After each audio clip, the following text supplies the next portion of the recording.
nyonso ya molili batia na bomo inanga contre libala nanga contre santé nanga contre mosala nanga contre mambongo nanga ne peut remporter une course qu'un athlète qui court dans le respect des règles de l'art. Ne peut remporter une bataille spirituelle qu'un chrétien combattant qui combat dans le respect des règles de l'art à la lumière de la parole de Dieu.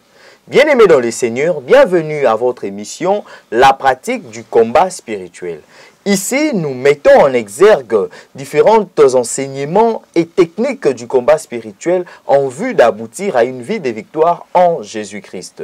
Avec moi sur ce plateau, comme d'habitude d'ailleurs, les disciples de Jésus-Christ, Papa Paul Otepa, missionnaire au sein de la Fondation Olangi Osho et formateur au Centre Péniel Mondial. Papa Otepa, shalom. Shalom, Joseph. Papa, depuis un moment, nous sommes en train d'aborder sur la thématique de jeûne et prière.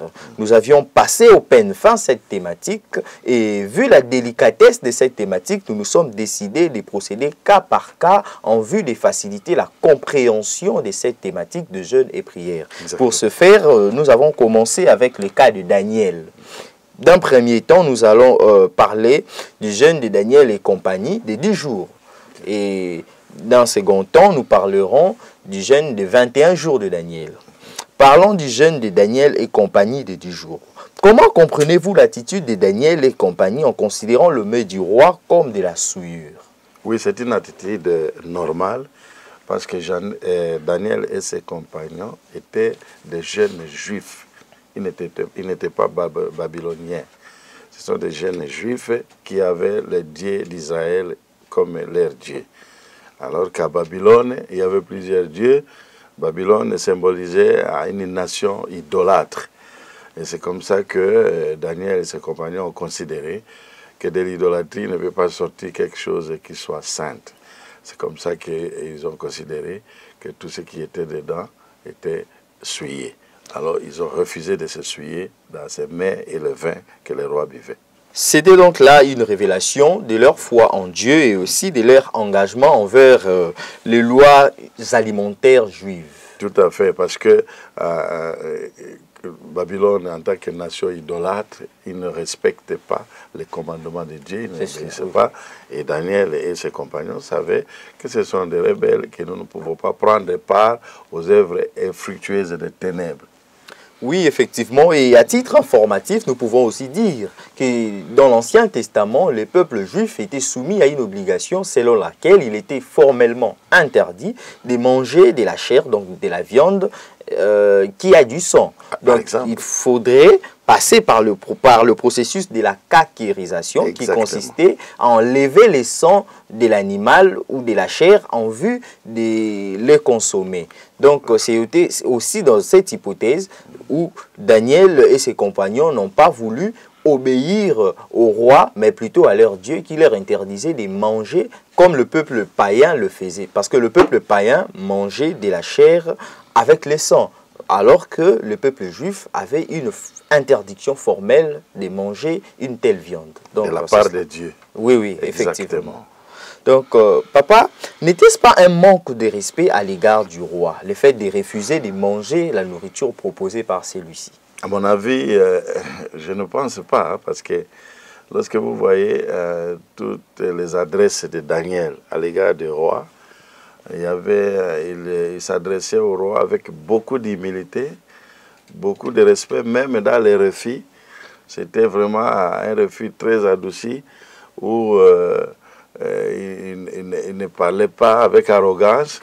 Il disait au roi, nous n'allons pas manger, nous n'allons pas adorer votre Dieu. Chaque fois que Daniel refusait, c'est avec beaucoup de respect, beaucoup d'humilité, beaucoup de douceur. Mais papa Otepa, le roi vous propose une nourriture à manger et vous refusez formellement de manger à la nourriture tout en disant qu'il s'agit là d'une souillure. Oui, mais nous ne pouvons pas le comprendre comme étant une sorte de manque de considération à son égard. Non, parce que Daniel et ses compagnons étaient soumis à la stricte obéissance à la parole de Dieu.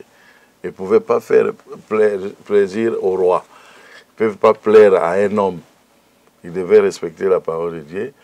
Et ils ont les règlements, ils ont les lois de leur Dieu, les commandements de leur Dieu, les instructions de leur Dieu. Ils ne pouvaient pas faire plaisir au roi et s'amuser à s'essuyer à sa nourriture. Donc, il était donc question d'une désobéissance légitime, si on peut le comprendre de cette façon. Tout à fait. Car c'est là que la Bible le déclare que ceux qui connaîtront leur Dieu agiront avec fermeté. Vraiment, donc, Daniel et ses amis avaient connaissance de leur Dieu. C'est pourquoi ils ont agi avec fermeté en refusant carrément le mets du roi. Exactement.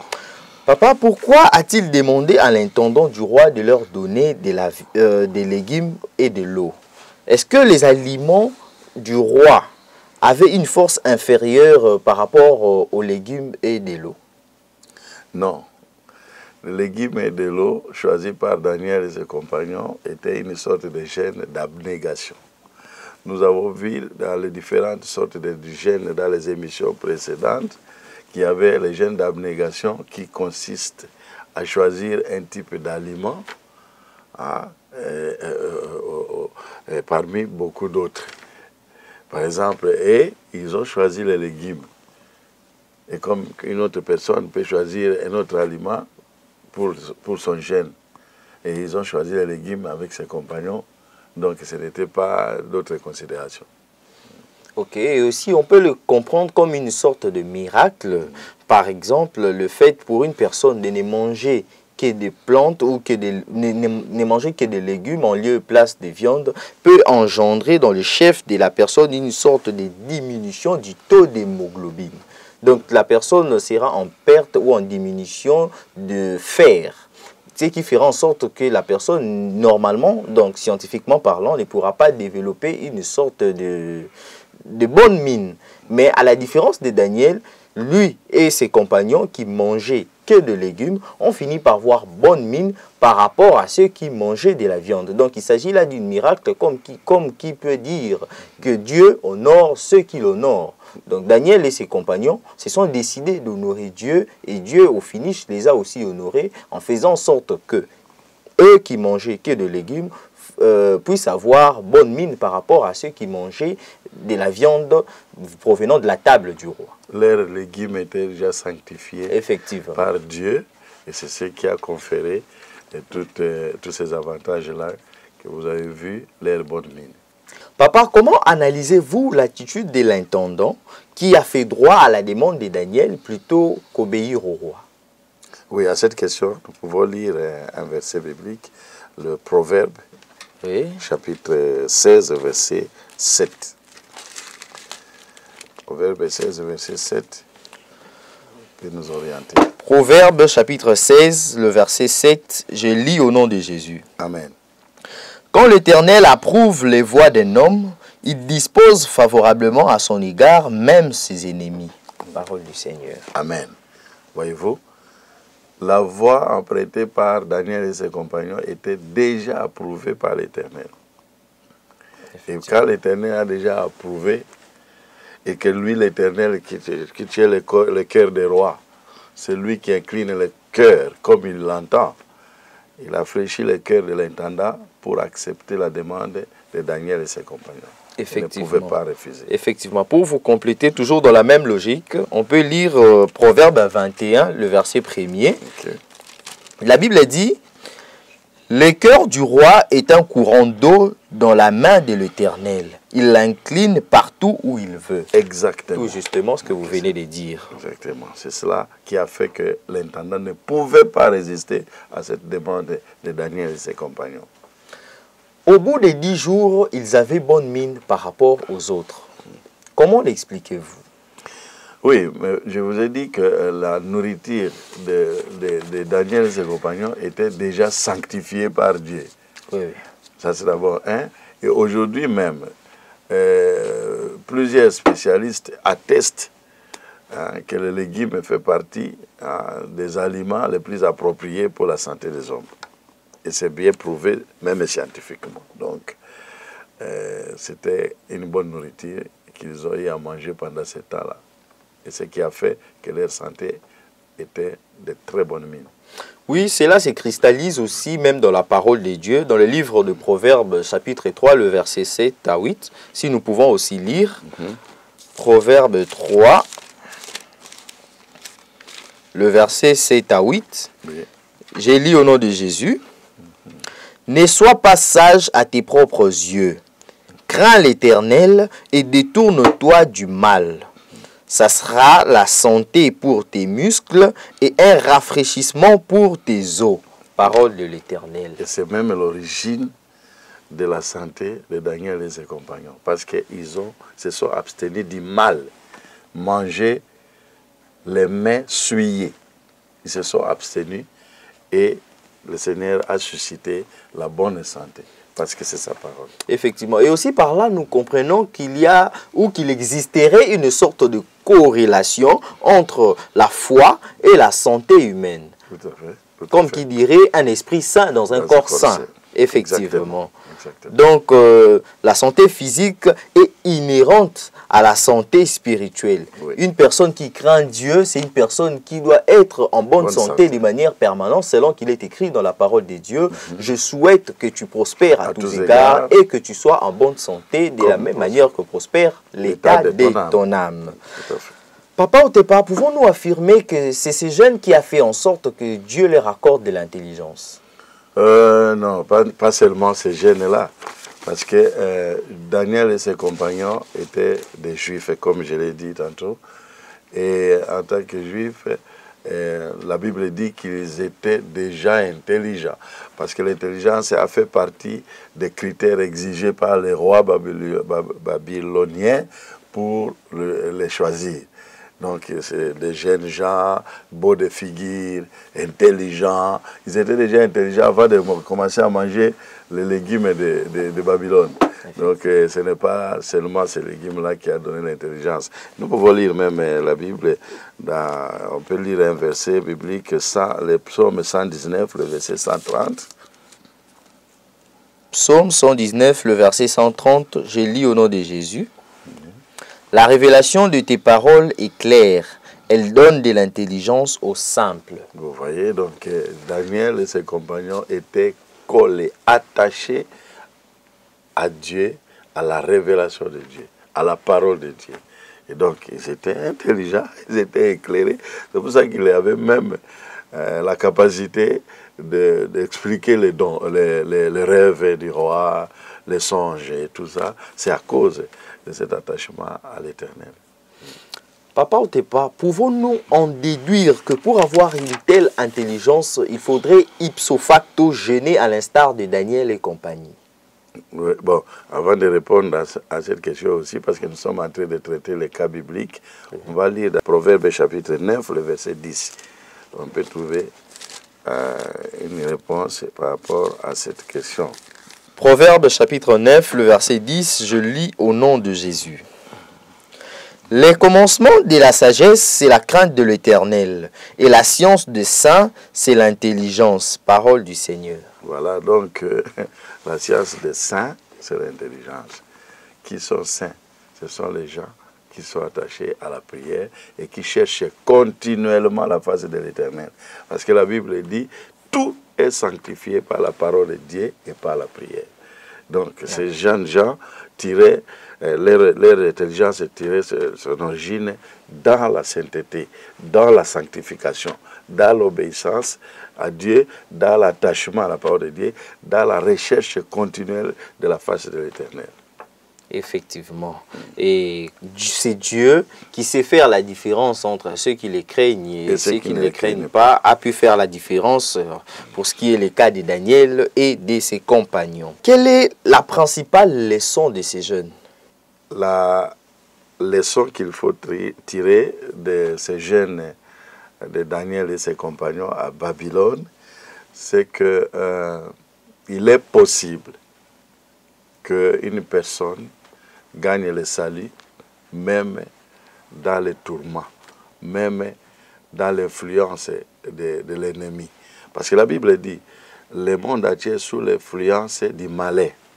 Et Babylone était sous l'influence du malin dans l'idolâtrie. Mais Daniel et ses compagnons à Babylone ont réussi à vaincre surmonter toutes les tentations, tous les problèmes qu'il y avait. C'est pour ça que le Seigneur leur a donné de grandes victoires là-bas. Hein, dans la fournaise, dans la fosse au lion, Dieu leur a délivré pour démontrer que ce qui lui appartient n'échoue jamais. Amen.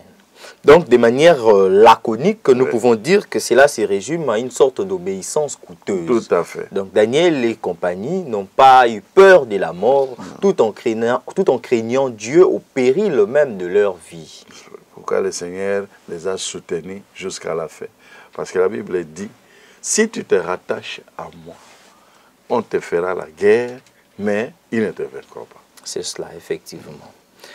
Papa, certaines sources renseignent que les eunuques à l'époque étaient castrés.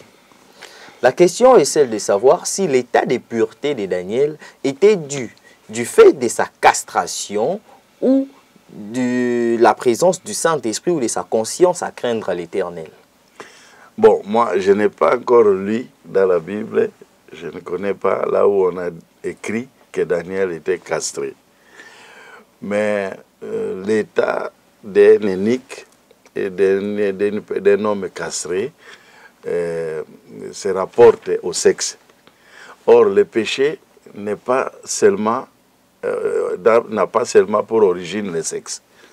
On peut pécher par plusieurs façons. Mais papa Otepa, vous serez quand même d'accord avec moi que les péchés de l'impudicité est quand même l'un des péchés chéris commis par la jeunesse actuellement. Mais Daniel et ses compagnons n'étaient pas n'importe quel jeune. Hein.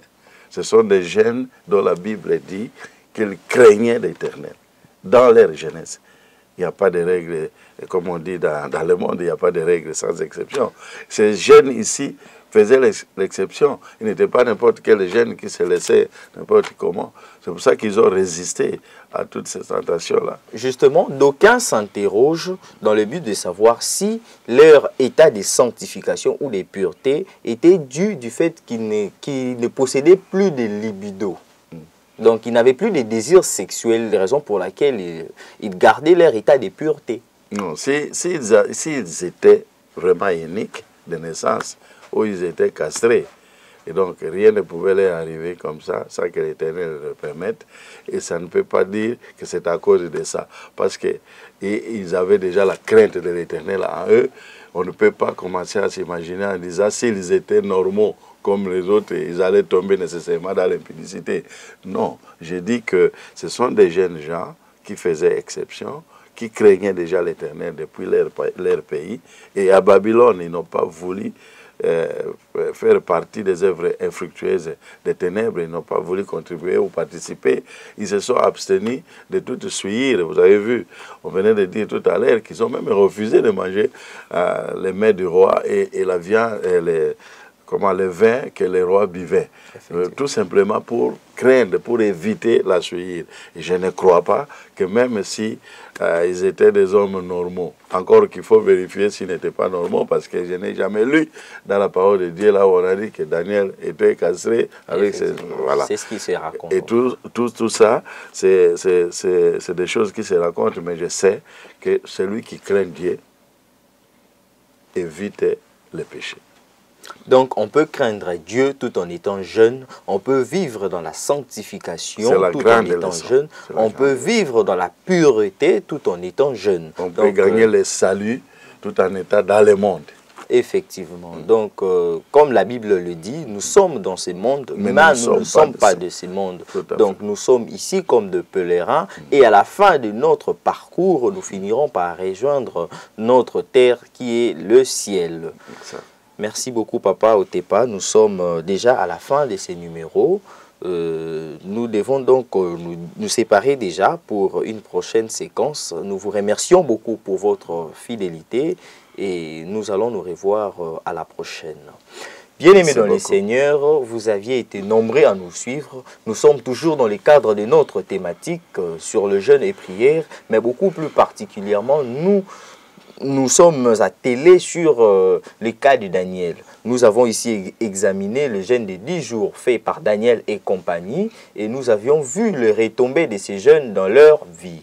Ainsi donc, nous vous remercions pour votre indéfectible fidélité à la chaîne de Jésus-Christ et nous vous fixons un rendez-vous très prochainement pour la deuxième séquence qui va consister à traiter sur le jeûne de 21 jours de Daniel. Que Dieu vous bénisse.